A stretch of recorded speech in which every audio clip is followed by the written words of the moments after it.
对缅甸地震进行大力的救援还是很有必要性的。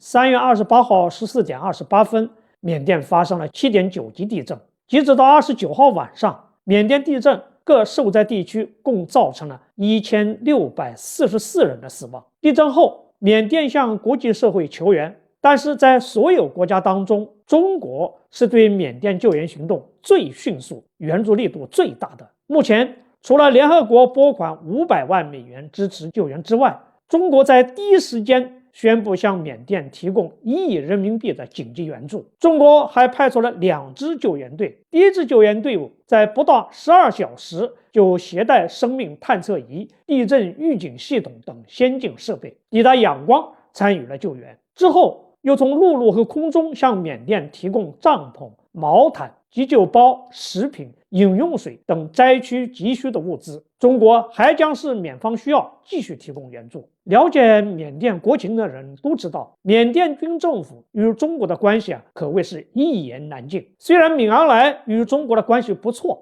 但政府军也在缅北地区打击与中国关系不错的有的民族地方武装。就在刚刚发生地震之后的29号，缅甸空军还出动俄制米格29战斗机轰炸了什阶省、善邦北部和不顾省的地方武装。缅甸军政府的做法有时搞得中方非常为难，既要维持与军政府的关系，又不能对缅甸境内战火危及中国边境地区的安全稳定不闻不顾。鉴于缅甸军政府的所作所为，要是放在别的国家，对缅甸地震的援助恐怕不一定有那么积极。对这个事情我们还是需要从长远的战略的高度来对待缅甸救援问题。其一，能够体现大国担当。我们提出的构建人类命运共同体的理念，在国际上得到了广泛的拥护，但需要以实际行动来践行这一理念。再说，中缅本身就有传统的胞波情谊，对其提供紧急救援，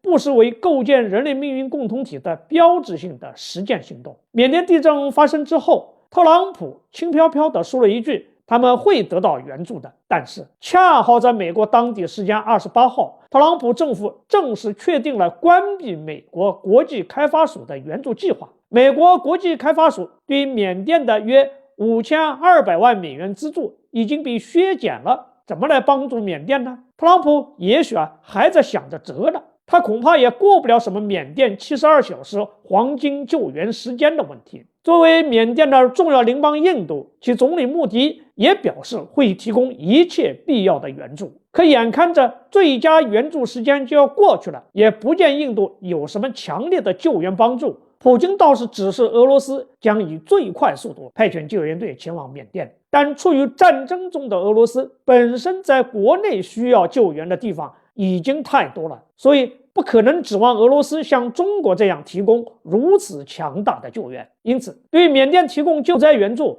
体现大国担当这个问题上，既有中缅关系内在的需要，也有国际环境的外在需要。其二，有利于“一带一路”倡议的推广。缅甸是中国“一带一路”沿线重要的伙伴，中缅之间有油气管道，有中缅铁路，是可以塑造的中国未来的战略大后方，是缓解马六甲困境的一个重要的选择。通过援助能够强化区域影响力，未来或许能够推动中缅经济走廊的重启。从长远看，有利于优化我们的安全战略布局。其三，有利于继续保持与缅甸军政府的既有关系。在缅甸其实有2个政府，一个是敏昂莱现在的军政府，还有一个就是亲西方的民族团结政府。这个政府的主要成员在美国滞留，美西方他们不承认军政府，只承认民族团结政府。一旦军政府垮台，取而代之的必然是亲西方的民族团结政府，那肯定对于中美关系的未来发展非常不利。所以尽管军政府打击对于中国比较友好的民地武，但我们